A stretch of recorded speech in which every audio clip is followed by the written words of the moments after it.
Hello बच्चों, welcome back to our channel AD boot camp. हम एक और वीडियो लेकर आपके सामने आ रहे हैं। ओके, तो अब हम जो अभी तक हमने पढ़ा था ब्रीदिंग एंड एक्सचेंज वाले चैप्टर में, हम ह्यूमन फिजियोलॉजी की एक सीरीज़ स्टार्ट कर चुके थे। तो ह्यूमन फिजियोलॉजी में breathing and exchange of gases में जो हमें एनाटमी वाला हमने पार्ट कवर कर लिया था। सो दिस वाज लैरिंग्स के अंदर की सभी चीज़ें हमने देख ली थी। उसके बाद उससे पहले हमने एल्वियोलाई को देखा, पूरा रेस्पिरेटरी ट्री देखा, पूरा रेस्पिरेटरी सिस्टम देखा, नेज़ल पैसेज देखा। ठीक है, उससे पहले हमने अलग अलग ऑर्गेनिजम्स के अंदर क्या क्या रेस्पिरेटरी स्ट्रक्चर्स होते हैं ये सब देखा। तो ये सारी चीज़ें हमने कवर कर ली थी अभी तक। Okay, so we covered all this part. अब जो हम आगे पढ़ने वाले हैं वो अब हम धीरे धीरे करके मैकेनिज़्म वाले पार्ट पर अब हम जा रहे हैं। मैकेनिज़्म सर क्या होता है? तो मैकेनिज़्म वाला part is basically the part which deals with how this system works. ये जो हमारा पूरा रेस्पिरेटरी सिस्टम है ना सर, हम किसके बारे में पढ़ रहे थे अभी तक? हम पढ़ रहे थे रेस्पिरेटरी सिस्टम के बारे में। तो सर रेस्पिरेटरी सिस्टम काम करता कैसे है? हाउ डज इट वर्क, है ना? हमें पता है भाई ब्रीदिंग हो रही है, हमें पता है एक्सचेंज ऑफ गैसेस हो रहा है, हमें पता है कि ट्रांसपोर्ट हो रहा है मटेरियल्स का, पर हो कैसे रहा है ना? ऑक्सीजन का, CO2 का ट्रांसपोर्ट हो कैसे रहा है? तो ये पूरा मैकेनिज़्म वाला पार्ट अब हम स्टार्ट करेंगे धीरे धीरे करके, और फिर हम देखेंगे कि हमें कितनी और चीज़ें लगेंगी इसमें।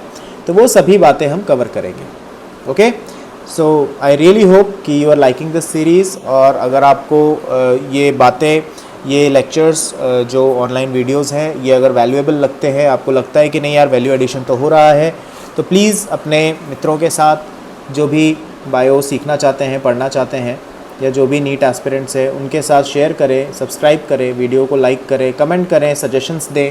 We are always open for your valuable suggestions. ठीक है, तो अब हम बिना वक्त ज़ाया किए हम लोग स्टार्ट करते हैं अबाउट मैकेनिज़्म ऑफ ब्रीदिंग। ठीक है बच्चों, तो अब हम पढ़ रहे हैं बेटा मैकेनिज़्म ऑफ ब्रीदिंग। ठीक है, तो अब हम बहुत ही काम की सभी चीज़ें करेंगे हम इसके अंदर। ठीक, बहुत ज़्यादा डिटेल तो देखिए वैसे भी आपके सिलेबस में है नहीं, वो तो आप आगे चलकर आराम से पढ़ेंगे ही जब आप मेडिसिन ऑप्ट करेंगे और बाकी सारी चीज़ें आप, है ना? तो अभी हम फ़िलहाल अपने सिलेबस के हिसाब से हम सभी चीज़ों को कर लेते हैं। ओके, तो देखो मैकेनिज़्म ऑफ ब्रीदिंग में भी अब देखो ब्रीदिंग कैसी होती है ना, हमारे पास दो अलग अलग टाइप से होती है। एक तो होता है भाई जब तुम नॉर्मल बैठे हो, कोई चीज़ ऐसे गड़बड़ नहीं चल रही, तो नॉर्मल ब्रीदिंग होती है, क्वाइट ब्रीदिंग होती है ना? होती है या नहीं भाई? नॉर्मल हो तुम, नॉर्मल मतलब बिल्कुल नॉर्मल आराम से बैठे हो, तो दैट इज़ नॉर्मल ब्रीदिंग। वहीं अगर हम बात करें भाई कि अगर तुम मान लो एक्सरसाइज कर रहे हो, भाग दौड़ कर रहे हो, या किसी बहुत ज़्यादा स्ट्रेस वाली कंडीशन में हो, तो ब्रीदिंग रेट हमारा ऑल्टर हो जाता है। ब्रीदिंग का जो हमारा सांस लेने का जो तरीका है ना बेटा, ये ऑल्टर हो जाता है, ये थोड़ा बदल जाता है। नहीं लगता आपको ऐसा? है ना? अगर अभी मैं भागना शुरू कर दूँ, या आप लोग भाग दौड़ कर लो, या सीढ़ियाँ चढ़ने लग जाओ, तो थोड़ी सी आपकी ब्रीदिंग रेट बढ़ेगी। कई लोगों की तो बहुत ज़्यादा बढ़ जाती है ना? लेकिन नॉर्मली थोड़ा बहुत तो बढ़ेगा ही बढ़ेगा। तो ये जो होती है हमारी, दिस इज़ नॉर्मल ब्रीदिंग, जो हम बिल्कुल नॉर्मल कंडीशंस में सांस लेते हैं। और ये ब्रीदिंग दो टाइप से हम पढ़ते हैं, एक होती है हमारी नॉर्मल और एक होती है हमारी फोर्सफुल ब्रीदिंग, कि भाई जैसे हम ज़बरदस्ती, जैसे हम देखते हैं ना कुछ योगा प्रैक्टिसेस होती हैं जिसके अंदर हम एक्स्ट्रा एयर इनहेल करके रखने की कोशिश करते हैं, या एक्स्ट्रा एयर एक्सेल करने की कोशिश करते हैं। तो एडिशनल एयर को इनहेल या एक्सेल करने का अगर हम प्रोसेस देखें तो that is called forceful breathing या फोर्स्ड ब्रीदिंग। ओके, तो नॉर्मल तो जो चल रहा है वो तो चल ही रहा है, उसके बारे में तो सोचना भी नहीं पड़ रहा आपको। लेकिन फोर्स ब्रीदिंग जो होती है, उसमें आपको कॉन्शियस एफर्ट लगाने पड़ते हैं, आपको सोचना पड़ता है, आपको एफर्ट लगाने पड़ते हैं एक्स्ट्रा सांस खींचने के लिए अंदर। तो हम दोनों ही चीज़ों को एक एक करके कवर करते हैं। और अभी हम फिलहाल बात कर रहे हैं बेटा नॉर्मल क्वाइट ब्रीदिंग की। We are dealing with normal quiet breathing. Okay, तो हम नॉर्मल या क्वाइट ब्रीदिंग की बात कर रहे हैं जब आप कोई किसी टाइप का कोई स्ट्रेस नहीं है, कोई एक्सरसाइज वगैरह आप नहीं कर रहे हैं, कुछ भी इस तरीके की चीज़ें अगर नहीं कर रहे हैं, तो उस समय पर आपकी जो ब्रीदिंग होने वाली है उसे हम कहते हैं नॉर्मल क्वाइट ब्रीदिंग। आई रियली होप कि ये बात समझ में आती है आपको। अच्छा, अब आप एक चीज़ है ना, अपने आप जहाँ पे भी आप बैठे हैं, ये वीडियो देख रहे हैं, जो कुछ भी कर रहे हैं, आप वहाँ पर एक आराम से एक चीज़ ऑब्जर्व करें कि जब आप नॉर्मल सांस लेते हैं ना, तो उस समय पर आपकी चेस्ट की मूवमेंट ज़्यादा नहीं होती। हालांकि लंग्स आपके चेस्ट वाले एरिया में ही प्रेजेंट है, थोरासिक एरिया कहते हैं इसको, थोरासिक वाले रीजन में ही प्रेजेंट है। लेकिन जब आप नॉर्मल सांस लेते हैं तो आपके चेस्ट से ज़्यादा मूवमेंट बच्चों होती है एब्डोमेन में। पेट वाला हिस्सा ज़्यादा मूव करता है, चेस्ट वाला हिस्सा कम मूव करता है। चेस्ट वाला हिस्सा कम मूव करता है और एब्डोमेन वाला हिस्सा ज़्यादा मूव करता है। तो इसी वजह से हम नॉर्मल या क्वाइट ब्रीदिंग को एक और नाम देते हैं, we also call it abdominal breathing. क्या नाम दिया बच्चों? We call it abdominal breathing. ठीक है, तो this is abdominal breathing. Abdominal breathing कहते हैं इसको। अब एब्डोमिनल ब्रीदिंग के अंदर क्या क्या चीज़ें होती हैं, इसको क्यों एब्डोमिनल बोला, ये सारी बातें मैं यहाँ पर लिख देता हूँ। ठीक है, तो एब्डोमिनल ब्रीदिंग इसलिए बोला क्योंकि सिर्फ इस केस में एब्डोमिनल मूवमेंट ही मेनली दिखता है, पेट का मूवमेंट दिखता है। जब आप नॉर्मल सांस लेते हैं ना, तो एब्डोमिनल मूवमेंट ही मोस्टली दिखता है। ये पहली बात हो गई। ठीक है, इसके बाद दूसरी इंपॉर्टेंट चीज़ जो हम समझते हैं वो ये है कि थोरासिक मूवमेंट सर थोड़ा भी नहीं दिखता क्या? भाई ऐसा तो नहीं हो सकता कि चेस्ट की कैविटी चेंज हो रही हो, उसका वॉल्यूम चेंज हो रहा हो चेस्ट का, और आपको थोड़ा भी मूवमेंट नहीं दिखता चेस्ट का? ऐसा तो नहीं हो सकता सर। तो बिल्कुल दिखेगा, थोरासिक मूवमेंट भी दिखेगा। पर थोरासिक मूवमेंट देखने के लिए ना बच्चे कुछ कंडीशन है। क्या कंडीशन है? कि चेस्ट के आसपास वाले जो रीजन है ना, वहाँ पर फैट का डिपोजिशन थोड़ा कम होना चाहिए, बॉडी पोस्चर थोड़ा सही होना चाहिए। तो इस वजह से क्या होता है, ये थोरासिक मूवमेंट सिर्फ कुछ ही लोगों में दिख पाती है, और मोस्टली किस में दिखती है? Only in young healthy males, young and healthy males. Healthy males क्यों कह रहा हूँ? जिनके अंदर फैट का कमी हो। ठीक है, और मेल्स जो है वो थोड़े वैसे भी मस्कुलर होते हैं, तो उनके अंदर मसल्स के मूवमेंट की वजह से थोरासिक मूवमेंट थोड़ा बहुत नज़र आता है as compare to females. Females के अंदर ये वाला मूवमेंट तुम्हें रिलेटिवली कम दिखेगा या नहीं दिखेगा, पर मेल्स में फिर भी दिख जाएगा। आ रही बात समझ? तो ये हम बात कर रहे हैं नॉर्मल और क्वाइट ब्रीदिंग की। Okay fine. तो अब हम थोड़ा और अपने डिस्कशन को आगे बढ़ाते हैं। अब हम पढ़ते हैं कि भाई ये नॉर्मल ब्रीदिंग के अंदर हो क्या रहा है। तो भाई दो प्रोसेस हैं, सिंपल है ना। एक होता है इनहेलेशन, सांस अंदर खींचना, सिंपल, इससे आसान कुछ नहीं। ठीक है, और एक्सहेलेशन, आसान भाषा में सांस बाहर छोड़ना। तो इनहेलेशन और एक्सहेलेशन वाला जो ये पार्ट है, ये सबसे पहला कंपोनेंट है, सबसे पहला पार्ट है किसका? ब्रीदिंग का। ठीक है, तो इनके अंदर देखते हैं कि क्या क्या चीज़ें होती हैं। ठीक, तो हम सबसे पहले समझते हैं इनहेलेशन के बारे में। तो इनहेलेशन के अंदर जो भी प्रोसेस है ये सांस लेने वाला, तो इसमें देखो क्या क्या चीज़ें इन्वॉल्व हैं। तो ड्यूरिंग इनहेलेशन के समय 2 muscles are required, 2 muscles are required या यूज्ड। ठीक है, 2 मसल्स यूज़ होती हैं। ठीक है ना।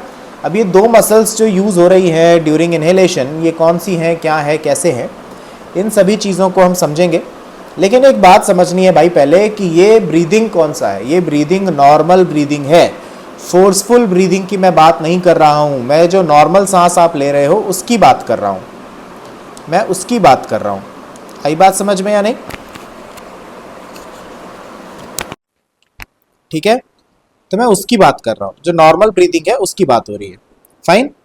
तो अब हम ये जो प्रोसेस है इनहेलेशन और एक्सहेलेशन का, उसके अंदर कौन सी मसल्स यूज होती हैं उनके बारे में पढ़ेंगे। ठीक है, ओके, ऑल सेट। तो अब हम पढ़ रहे हैं सबसे पहली मसल जो यूज होती है इनहेलेशन और एक्सहेलेशन के प्रोसेस में, पर्टिकुलरली इनहेलेशन की अभी मैं बात कर रहा हूँ। तो वो होती है हमारी एक्सटर्नल इंटरकॉस्टल मसल। सर क्या बोल रहे हो? एक्सटर्नल भी बोल रहे हो, इंटरनल भी बोल रहे हो, क्या बोल रहे हो? नहीं, इंटरनल नहीं बोला बेटा मैंने, इंटर बोला, इंटरकॉस्टल मसल। ओके, तो अब ये मसल कौन सी होती है सर? है ना, एक एक मसल हम समझ नहीं पाते हैं, उससे पहले आप दूसरी मसल बोल देते हो कोई लाके। कितनी मसल याद करेंगे सर हम? ठीक है बेटा, करना तो पड़ेगा, डॉक्टर बनना अपने को, है ना। ध्यान रखना, डॉक्टर बनना है, वो पर्ची काटने वाला बंदा नहीं बनना जो बाहर बैठे होते हैं ना डॉक्टर आपके साथ, है ना, वो नहीं बनना। इतना पढ़ लिखने के बाद भी वही बनेंगे क्या? बनना डॉक्टर है अपने को। ठीक है, तो होता क्या है देखो, एक्सटर्नल इंटरकॉस्टल मसल्स कौन सी हैं, तो मैं ये समझा देता हूँ। तो let me bring in an image. तो ये जो हमारी एक तुम्हें इमेज दिख रही होगी, आई आई रियली होप कि बिल्कुल क्लियरली नजर आ रही होगी। तो यहाँ पर आपको रिब्स के बीच में बच्चों कुछ मसल्स दिखेंगी, दिख पा रही हैं क्या? रिब्स के बीच में कुछ मसल्स दिख रही होंगी, ये है ना। तो रिब्स के बीच में मसल, अब मैंने इस छोटे से सेक्शन को इस देखो इस डायग्राम के अंदर ऐसे बड़ा करके दिखा रखा है इस डायग्राम में। तो यहाँ आप देखोगे ना तो आपको मसल दोनों टाइप की दिखेगी, इंटरनल इंटरकॉस्टल, यानी कि देखो क्या है यहाँ पर हमारे पास, यहाँ पर दो टाइप की मसल्स है रिब्स के बीच में। ये अंदर की तरफ वाली जो मसल है उसे हमने नाम दिया है इंटरनल इंटरकॉस्टल मसल। तो इंटरकॉस्टल मसल का मतलब हो गया जो रिब्स के बीच में है, और दूसरी होती है एक्सटर्नल इंटरकॉस्टल मसल जो बाहर की तरफ है लेकिन है तो रिब्स के बीच में ही, इसलिए नाम देना है इंटरकॉस्टल मसल। तो बेसिकली देखो यहां से आपको एक बात समझनी है कि इंटरकॉस्टल मसल का मतलब, इंटरकॉस्टल मसल का मतलब हो गया कि एक ऐसी मसल जो कि मिलती है, कहां मिलती है भाई? Present between ribs, between the bones of ribs. आ गई बात समझ में? तो रिब्स की बोन के बीच में आपको मिलेगा, ये पहली चीज। आ गई बात समझ में? और दूसरी जो चीज हम समझते हैं इससे रिलेटेड वो ये है कि दो टाइप की मसल है, एक बाहर की तरफ है एक अंदर की तरफ, और एक सबसे अंदर की तरफ है। तो इनर मोस्ट वाले के ऊपर तो हमें वैसे भी ध्यान नहीं देना, सबसे बाहर की तरफ जो है वो है एक्सटर्नल, और उसके ठीक अंदर की तरफ जो आपको दिख रही होगी ये थोड़ा हल्का सा शेड है, देखो थोड़ा हल्का शेड है ना, डिफरेंस है, there is a difference in the shade. तो अगर लगे तो बताओ, मैं और अलग कर दूं इसको, बताओ। ठीक है, तो आई एम डूइंग दिस, ठीक, तो मैंने ये लो और अलग कर दिया इसको। तो ये वाली जो हमारी एक मसल हो गई, तो ये एक्सटर्नल वाली मसल हो गई, और ये वाली जो हमारी मसल हो गई this is internal muscle. Okay, तो this is internal intercostal muscle. ठीक है भाई, तो ये अंदर और बाहर की तरफ अलग अलग टाइप की मसल्स प्रेजेंट होती हैं और उसी को हमें समझना है। ठीक है, वही फंक्शनिंग है, उसी की फंक्शनिंग हम समझते हैं। ठीक है, क्लियर हो गया? ठीक है, तो अब हम समझते हैं कि भाई इंटरनल इंटरकॉस्टल या एक्सटर्नल इंटरकॉस्टल मसल्स का काम क्या है। तो अभी हम नॉर्मल ब्रीदिंग पढ़ रहे हैं बेटे, और नॉर्मल ब्रीदिंग के अंदर हम जो देख रहे हैं वो है कि कॉन्ट्रैक्ट हो रहा है। ठीक है, कौन कॉन्ट्रैक्ट हो रहा है? एक्सटर्नल इंटरकॉस्टल मसल, ये बाहर वाली मसल। ठीक है, ये बाहर वाली मसल कॉन्ट्रैक्ट हो रही है, जिसकी वजह से क्या होगा, रिब्स और उसके साथ साथ स्टर्नम, रिब्स और उसके साथ साथ स्टर्नम। ठीक है, रिब्स ये रही ना, दीज आर रिब्स, ठीक, ये रिब्स हैं और ये स्टर्नम वाला पार्ट है। तो रिब्स और स्टर्नम वाला जो पार्ट है ये ऊपर की तरफ, बाहर की तरफ निकलने की कोशिश करता है, मूव आउटवर्ड्स। ठीक है, बाहर की तरफ आएगा। अब बाहर की तरफ अगर आएगा तो इसकी वजह से देखो क्या होगा, आपका जो थोरासिक कैविटी का वॉल्यूम है ना वो पीठ से सामने की तरफ बढ़ने लगेगा, पीठ वाले हिस्से से आगे की तरफ, क्योंकि अपने रिब्स जो है वो और आगे खिसक गए हैं और आगे की तरफ आ गए हैं। तो अगर रिब्स और आगे की तरफ आने लगेंगे तो ऑब्वियस सी बात है उसकी वजह से जो वॉल्यूम है बढ़ेगा, और वो वॉल्यूम कैसे बढ़ेगा? पीठ से सामने की तरफ, पीठ से छाती की तरफ, सीने की तरफ। ठीक है, तो ये पीठ से छाती की तरफ जो वॉल्यूम बढ़ा है, दिस इंक्रीजेस द वॉल्यूम, ठीक है, of thoracic cavity, thoracic cavity dorsoventrally. अब सर ये क्या बोल रहे हो आप, डॉर्सोवेंट्रली? बेटा वही वाली बात है जो मैंने अभी समझाई थी आपको। ठीक है, डॉर्सोवेंट्रली का मतलब देखो समझते हैं हम, एक काम करते हैं, एक और इमेज से ही समझते हैं, ऐसे शायद समझ नहीं आएगा, ऐसे शायद समझ नहीं आएगा, तो let us put an image. Okay fine, अब इसको देखो जरा, इस डायग्राम को देखो। ओके, इस इमेज को देखेंगे जब हम, तो इस इमेज में आपको ऐसे समझ में आना चाहिए कि भाई आपके ये जो रिब्स हैं, ये जो रिब्स हैं, दीज रिब्स, ये ऐसे आगे की तरफ खिसक गए। तो आपकी जो थोरासिक कैविटी का वॉल्यूम है ना वो डॉर्सल से यानी कि पीठ की तरफ से वेंट्रल की तरफ बढ़ने लगेगा। अगर ये रिब्स और स्टर्नम को हम बाहर की तरफ खींचेंगे तो जो वॉल्यूम है वो आपका पीठ की तरफ से छाती की तरफ या सीने की तरफ बढ़ने लगेगा। अरे बात समझ में? इसी को हम कहते हैं कि डॉर्सो वेंट्रल इंक्रीज हो रहा है वॉल्यूम में। Now is this clear? इस डायग्राम से I think I really hope कि क्लियर हो गया होगा। ठीक है, तो ये हो गया पहला। दूसरा जो हमारा मसल होता है, दूसरा जो हमारा मसल होता है, ठीक है, वो कौन सा मसल होता है? तो second muscle which is involve is called diaphragm, phrenic muscles. Okay, तो फ्रेनिक मसल्स वो मसल्स हैं जो डायफ्राम को कंट्रोल करती हैं। तो हम डायरेक्टली डायफ्राम भी लिख सकते हैं, कोई समस्या नहीं है। सर ये डायफ्राम क्या था? भाई डायफ्राम क्या था, हमने पहले ही क्लास में पढ़ लिया था, है ना, पहले ही दूसरे लेक्चर में। क्या था? एक ऐसा मस्कुलर फ्लैप जो चेस्ट की कैविटी को सेपरेट करता है। किससे भाई? किससे सेपरेट करता है? एब्डोमेन से, पेट वाले हिस्से से सेपरेट करता है। तो आप देखो यहाँ पर एक छोटा सा ये एक मस्कुलर फ्लैप दिख रहा होगा, दिस इज डायफ्राम। तो अब सर होता क्या है कि डायफ्राम जब कॉन्ट्रैक्ट होता है, तो जब ये डायफ्राम फ्रेनिक मसल्स कॉन्ट्रैक्ट होती है ना, तो डायफ्राम ऐसे नीचे की तरफ आता है, जैसा कि इस केस में दिखा रखा है ना, ये अभी ये नीचे है। तो जब ये नीचे आएगा तो चेस्ट कैविटी बढ़ेगी, लेकिन इस बार कैसे बढ़ेगी? इस बार आपके मुंह की तरफ से, आपके सिर की तरफ से, आपके पोस्टीरियर एंड, बॉडी के पिछले हिस्से की तरफ बढ़ेगी। तो ऐसे बढ़ेगा, इस एक्सिस में बढ़ेगा। इससे पहले कैसे बढ़ रहा था? इस एक्सिस में बढ़ रहा था। प्लीज डायग्राम पे ध्यान दें, नहीं तो आपको समझ में थोड़ी कम आएगी बातें, है ना। अभी तक डॉर्सल से वेंट्रल बढ़ रहा था, अब एंटीरियर से पोस्टीरियर बढ़ रहा है। ये बात आप समझ पा रहे हैं क्या? तो डायफ्राम के कॉन्ट्रैक्शन से वॉल्यूम बढ़ता है एंटीरियर से पोस्टीरियर की तरफ, जबकि एक्सटर्नल इंटरकॉस्टल मसल जब कॉन्ट्रैक्ट हो रही थी तो वो रिब्स को बाहर खींच रही थी, जिसकी वजह से वॉल्यूम बढ़ रहा था डॉर्सल से वेंट्रल की तरफ, डॉर्सो वेंट्रली। ठीक है, तो इस बार लेकिन कैसे? तो डायफ्राम बिकम्स फ्लैट। ठीक है, तो डायफ्राम जो है ये फ्लैट हो जाता है, तो नीचे की तरफ मूव करता है, मूव डाउनवर्ड्स, फाइन, नीचे की तरफ। और जिसकी वजह से क्या होता है? इसकी वजह से क्या होता है? वॉल्यूम बढ़ेगा, इस बार भी बढ़ेगा। लेकिन मेरे सभी बच्चों को ये समझ में आ गया होगा कि इस बार वॉल्यूम बढ़ तो रहा है, पर भाई वॉल्यूम बढ़ने का एक्सिस सेम नहीं है। इस बार वॉल्यूम बढ़ने का जो एक्सिस है वो बदल चुका है। तो इस बार वॉल्यूम कैसे बढ़ेगा? Volume of thoracic cavity increase होगा, increases, but in anterior posterior axis. जिन्हें ये नहीं समझ में आया बेटा, परेशान नहीं होना, घबराना नहीं है। एंटीरियर का मतलब होता है भाई सामने वाला, अगला हिस्सा। पोस्टीरियर का मतलब होता है पिछला हिस्सा। तो जब मैं बोलता हूं कि एंटीरियर पोस्टीरियर एक्सिस में ये हो रहा है इंक्रीज, तो इसका मतलब इस तरीके से इंक्रीज हो रहा है। ठीक है, यहां से ऐसे। जब मैं बोलता हूं डॉर्सो वेंट्रली हो रहा है, इसका मतलब पीठ से सीने की तरफ हो रहा है, सामने की तरफ हो रहा है। ठीक है ना।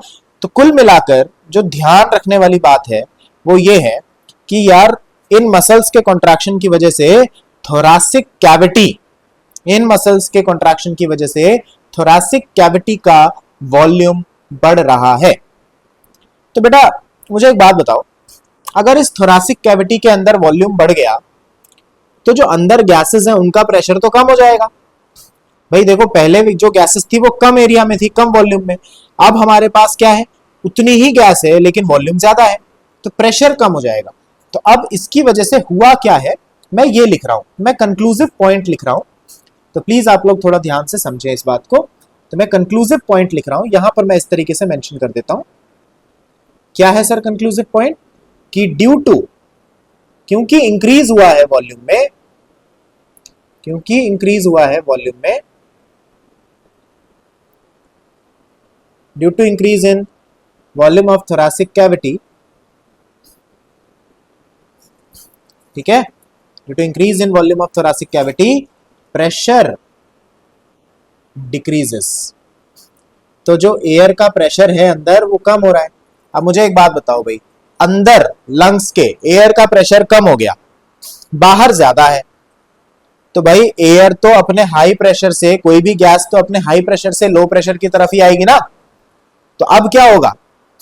अब वो जो एयर है वो अपने आप फोर्सफुली ऐसे अंदर आने लगेगी, अपने आप अंदर आने लगेगी। क्यों आ गई अंदर?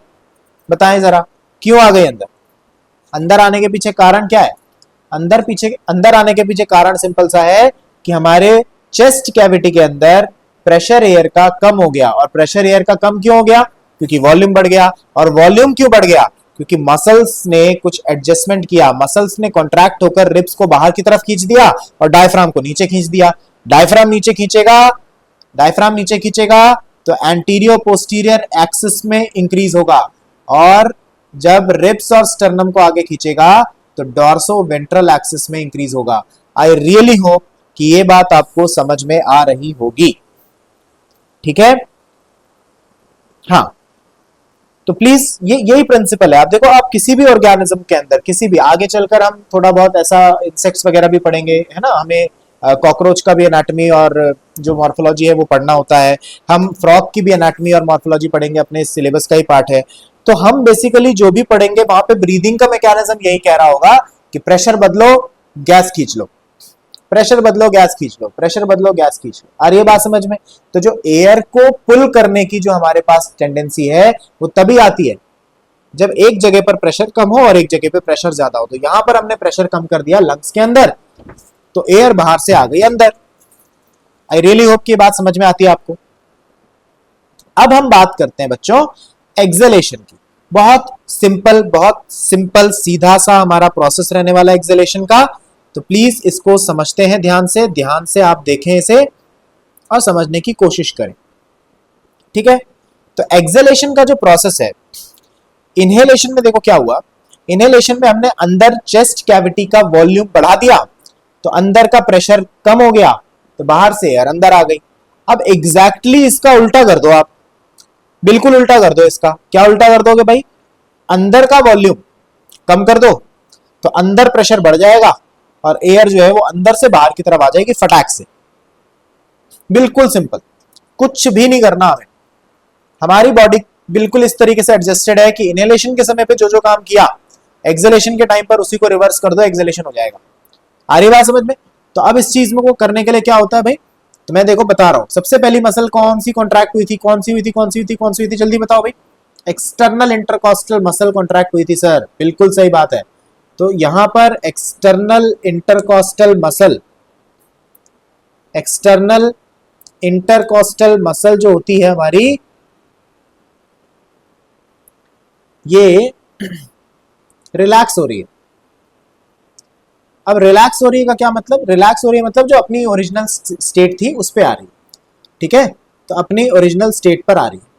क्लियर हो गया? जैसा पहले था वैसे ही हो रहा है। तो जैसे ही एक्सटर्नल इंटरकॉस्टल मसल रिलैक्स होगी, इसकी वजह से सर इफेक्ट क्या आएगा? इफेक्ट यह आएगा कि रिब्स और जो स्टर्नम है दे विल रिटर्न बैक, ये वापस आ जाएंगे अपनी ओरिजिनल पोजीशन पे, return back to their original position. I really hope कि ये बात आपको समझ में आती होगी।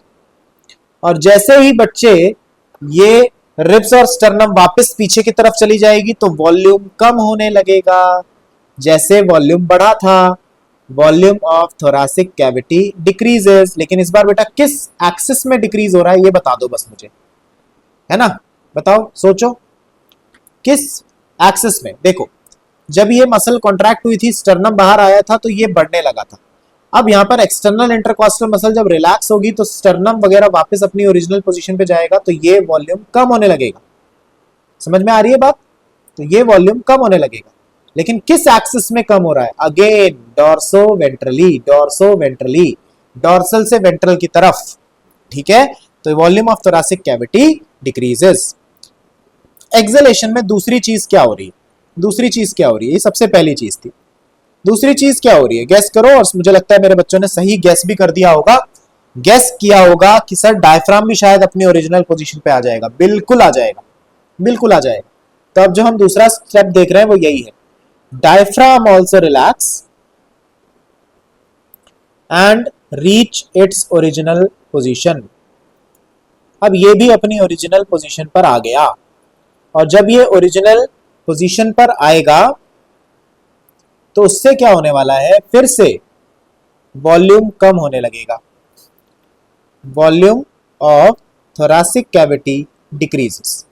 टीसी का मतलब यहां पर थोरैसिक कैविटी से बेटा है ना, ट्रांसफर सर्टिफिकेट नहीं है। वो जो धमकी देते थे ना अपने स्कूल के प्रिंसिपल कि भाई हिसाब से रहो, थोड़ा डिसिप्लिन में, नहीं तो टीसी दे देंगे, वो वाला टीसी नहीं है भाई। ठीक है, this is thoracic cavity, not transfer certificate. Fine. तो थोरैसिक कैविटी की वॉल्यूम जो है वो कम हो जाएगी और डायफ्राम जो है जब वो रिलैक्स होगा तो ये वापस डोम शेप का हो जाएगा, इस तरीके से ऊपर उठ जाएगा। और यहाँ पर इस बार जो जो चेंज आ रहा है वॉल्यूम में वो एंटीरियर पोस्टीरियर पे आ रहा है, मतलब जो वही है ना, जो कॉन्ट्रैक्शन के टाइम पर इंक्रीज हुआ था जिस प्लेन में, जिस एक्सिस में, रिलैक्सेशन के टाइम पर उसी एक्सिस में ये वापस से डिक्रीज करेगा। अब इन सब चीजों की वजह से कंक्लूजन लिख रहा हूं बच्चे, में कंक्लूजन लिख रहा हूं मैं वापस से, ठीक है। ड्यू टू चेंज, या ऐसे कह लेते हैं, due to decrease in volume, due to decrease in volume pressure increases और air from lungs rush outwards, air जो है वो बाहर जाने लगेगी। जबकि यहां पर देखो क्या हो रहा था कि प्रेशर डिक्रीज होने की वजह से एयर रशेस इनसाइड, एयर कहां आ रही थी बच्चे, लंग्स के अंदर आ रही थी। तो आई रियली होप कि ये बिल्कुल सिंपल सा मैकेनिज्म है और ये आपको समझ में आ गया होगा ब्रीदिंग का, ठीक है बच्चों। तो बिल्कुल सिंपल, एक्सटर्नल इंटरकॉस्टल मसल, बेटा थोड़ी सी लोकेशन ध्यान रखनी पड़ेगी। इंटरकॉस्टल में जब भी बोलूं, ठीक है, इंटरकॉस्टल में जब भी बोलूं मतलब है दो रिब्स के बीच की मसल, बाहर की तरफ से होगी अगर तो एक्सटर्नल है, अंदर की तरफ से होगी तो इंटरनल है। एक्सटर्नल इंटरकॉस्टल मसल ही नॉर्मल ब्रीदिंग में यूज होती है। अब आप बोलोगे सर इंटरनल वाले का कोई रोल नहीं है क्या? बिल्कुल रोल है बच्चे, लेकिन अभी हम नॉर्मल ब्रीदिंग पढ़ रहे हैं। नॉर्मल ब्रीदिंग में अगर तुमसे कोई पूछे कि इंटरनल का क्या रोल है, तो आई एम सॉरी बेटा, वहां पर नॉर्मल ब्रीदिंग में कोई रोल नहीं है। देखते हैं कि अगर कुछ और प्रोसेस होगा तो हम देखेंगे कि हाँ भाई कहीं और किसी दूसरे प्रोसेस में यूज हो रहा है या नहीं हो रहा, ठीक है। तो ये एक चीज होगी। अच्छा, अब एक और बात है जो बहुत सिंपल है, मैं आपको समझा देता हूं। जितनी भी मसल्स कॉन्ट्रैक्ट होती हैं, अभी तो हम खैर मस्कुलेचर पे पहुंचे नहीं है, हम लोकोमोशन एंड मूवमेंट अभी पढ़ नहीं रहे हैं, थोड़े समय में वहां पे भी पहुंच जाएंगे हम, ह्यूमन फिजियो हमने स्टार्ट कर ही दिए। तो जब कोई मसल कॉन्ट्रैक्ट होती है ना बच्चों, प्लीज ध्यान से सुनना, मसल कॉन्ट्रैक्ट होती है तो एटीपी यूज होती है। एटीपी तुम्हें पता है एनर्जी करेंसी है, तो एनर्जी यूज होती है बच्चे उसमें। लेकिन जब मसल, यही मसल जब रिलैक्स होती है ना, तो एटीपी का कोई यूटिलाइजेशन नहीं होता। मैं रिपीट कर रहा हूं, जब मसल कॉन्ट्रैक्ट होता है, मसल जब कॉन्ट्रैक्ट होता है तो एटीपी यूज होती है। लेकिन जब मसल रिलैक्स होता है तो एटीपी का कोई खर्चा नहीं आता। अब आप देखो तो आपको समझ में आएगा कि इनहेलेशन में तो सर मसल कॉन्ट्रैक्ट हुआ है, देखो इधर कॉन्ट्रैक्शन, यहां पर भी कॉन्ट्रैक्शन। लेकिन एक्सेलेशन में आप देखोगे तो यहां पर मसल रिलैक्स हुई है, यहां पर भी मसल रिलैक्स हुई है, जिसकी वजह से इनहेलेशन, नॉर्मल इनहेलेशन जब आप करते हैं ना, तो बॉडी उस समय एनर्जी खर्च कर रही होती है। नॉर्मल इनहेलेशन में एनर्जी का खर्चा आता है बच्चों, और जब एनर्जी खर्चा आता है ना तो हम बोलते हैं कि प्रोसेस एक्टिव है। लेकिन जब एनर्जी खर्च नहीं होती, जैसे कि मसल के रिलैक्सेशन में, एक्सेलेशन के समय, तो जब एनर्जी खर्च नहीं होती तो हम उस प्रोसेस को बोलते हैं कि बेटा ये प्रोसेस कैसा है, ये प्रोसेस पैसिव है। आई रियली होप कि आपको ये बात समझ में आती होगी। अगर मसल कॉन्ट्रैक्ट होगी तो एनर्जी एटीपी खर्च होगी, और मसल कॉन्ट्रैक्ट होता है हमारा इनहेलेशन के समय, सांस अंदर खींचते समय मसल कॉन्ट्रैक्ट होता है, ठीक है सर। और मसल रिलैक्स जब होता है तो एनर्जी खर्च नहीं होती। और रिलैक्सेशन कब हो रहा है बच्चे? रिलैक्सेशन हो रहा है जब एक्सेलेशन हो रहा है।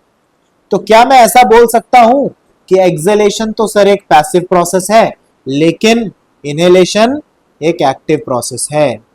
तो ये एक पैसिव प्रोसेस है, इसको एक बार याद ही कर लो।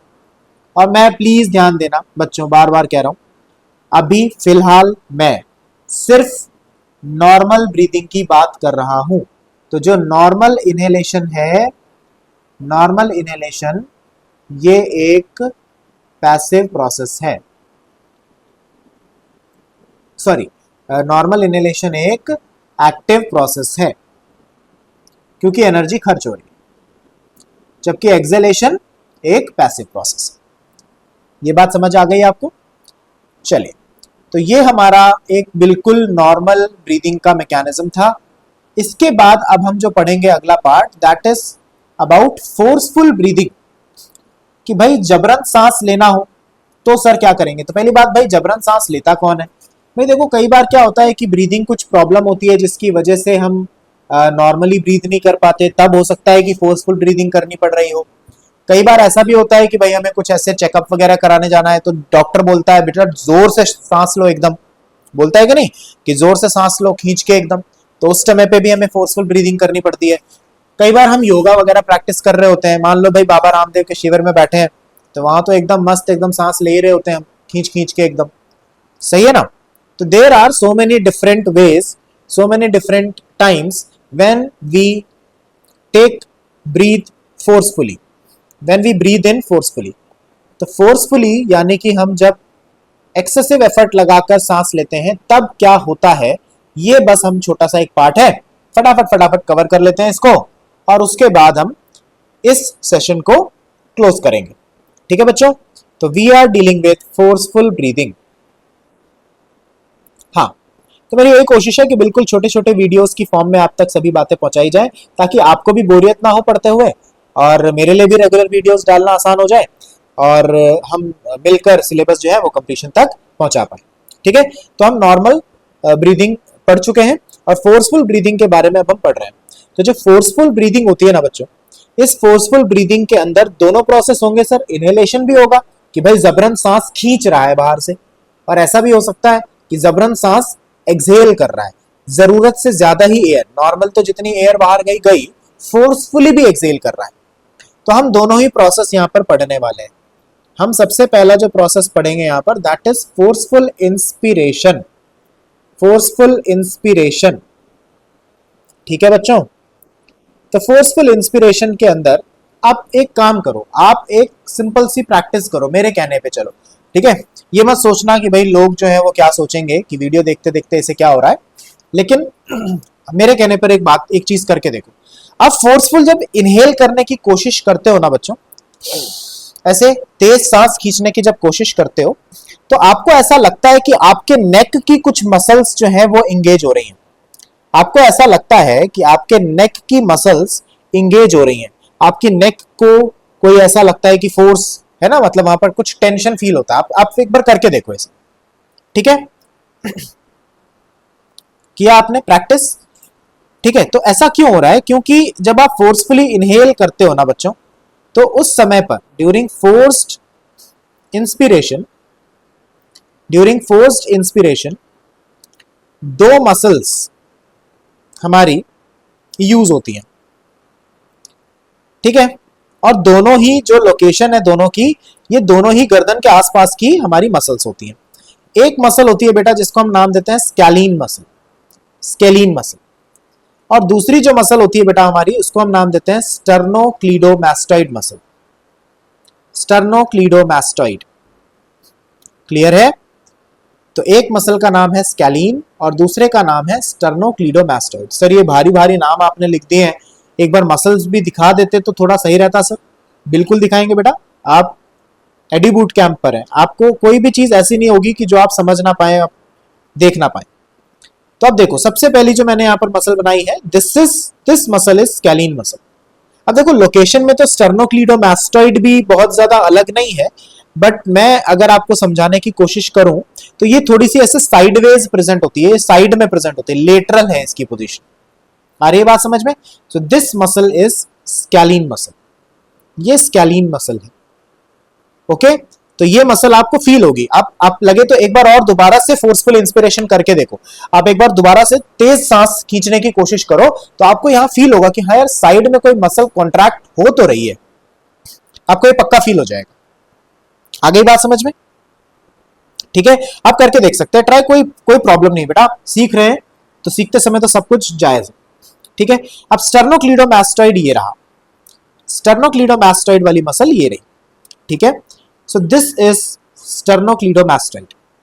अब इस मसल को देखो, आप इस मसल को देखो, ऐसे साइड में अटैच तो है लेकिन ऐसे सामने की तरफ आ रहा है, स्टर्नम वगैरह से अटैच्ड है, स्टर्नम से अटैच्ड है, हमारे क्लैविकल से अटैच्ड है। Clavicle you know, collar bone कहते हैं जिसको हम, है ना, नेक के ठीक नीचे जो हमारी बोन होती है, ये वाली जो बोन है हमारी, दिस इज क्लैविकल। तो इन सब चीजों से अटैच्ड है। इनसे होगा क्या, ये स्कैलीन मसल और जो स्टर्नोक्लीडोमास्टॉइड मसल है, जब ये मसल्स कॉन्ट्रैक्ट होती है ना बेटा, तो रिब्स और स्टर्नम को एक्स्ट्रा एलिवेशन मिलता है, एक्स्ट्रा एलिवेशन।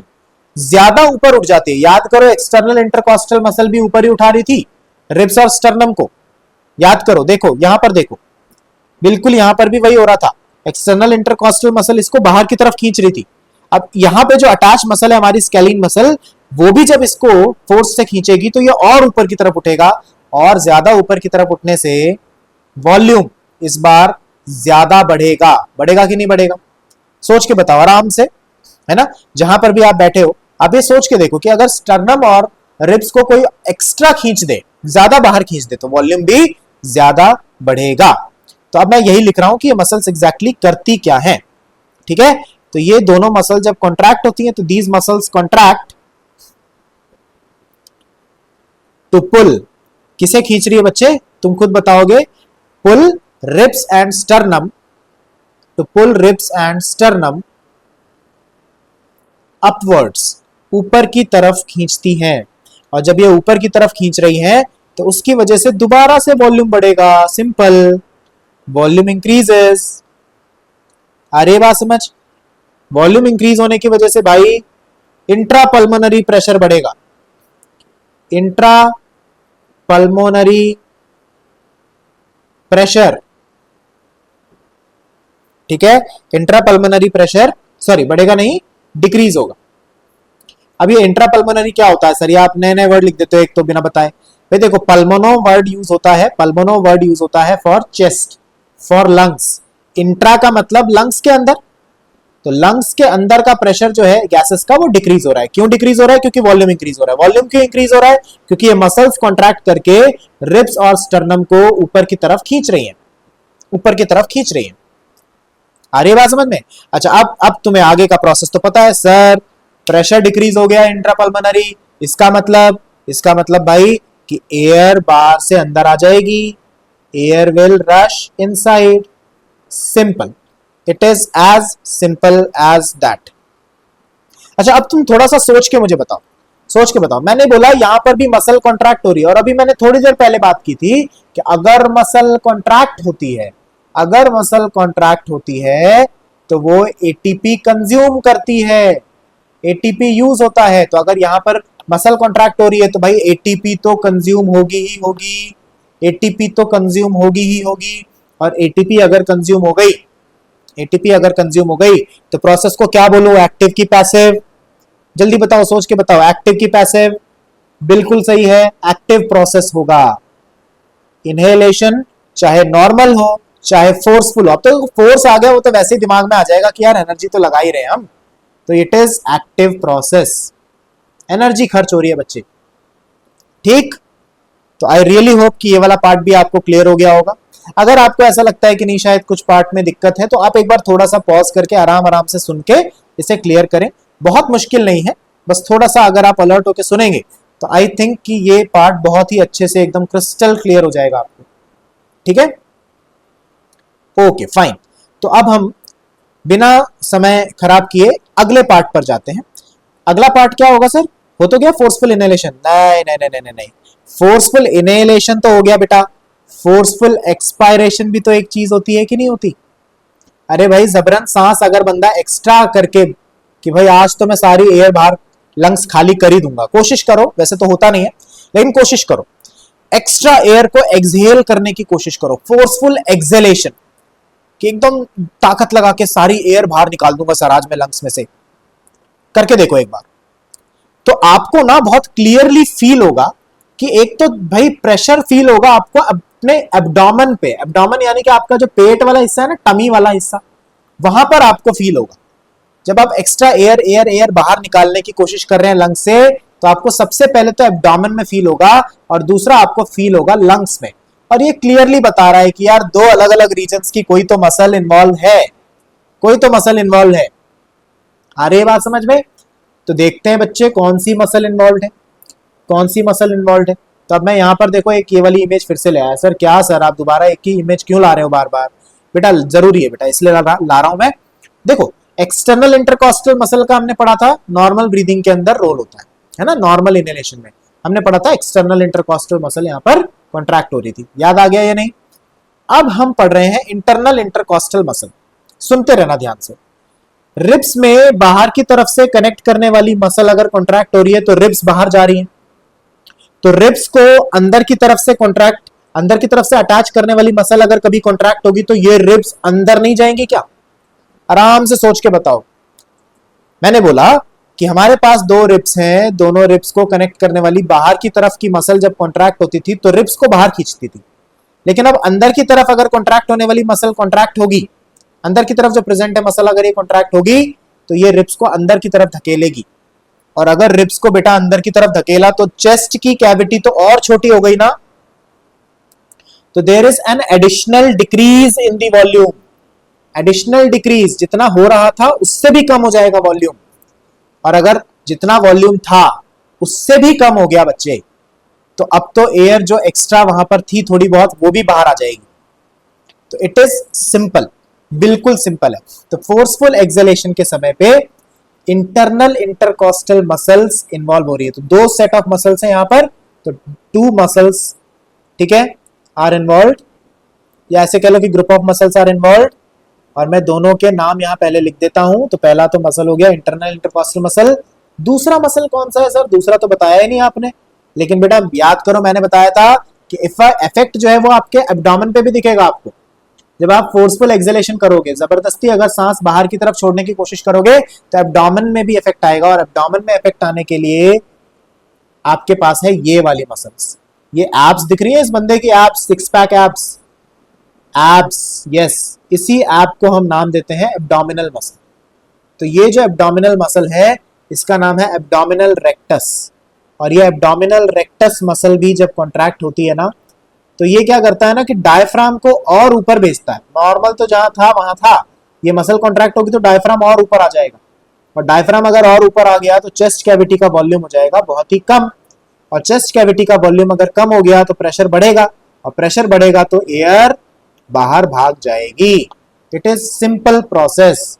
तो अब हम बस वही चीज है जो लिख रहे हैं फाइनली, और वो ये है कि बोथ मसल्स, ये जो दो भी मसल्स मैंने जो दोनों मसल्स लिखी है, both the muscles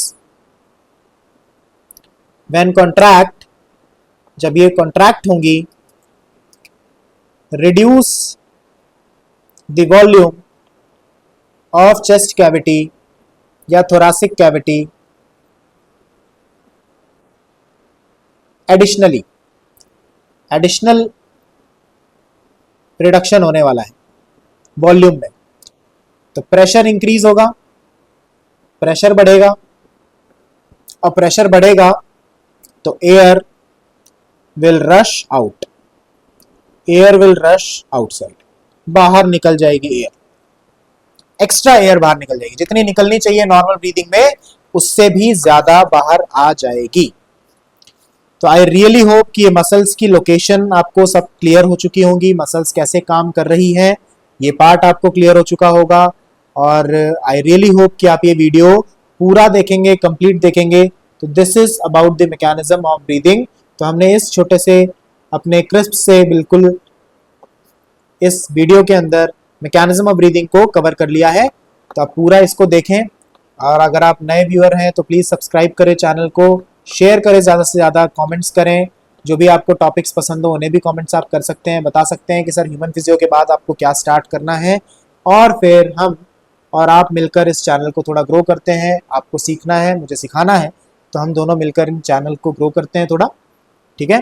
तो with this I take a leave, thank you so much, thank you so much, God bless, take care, okay, take care.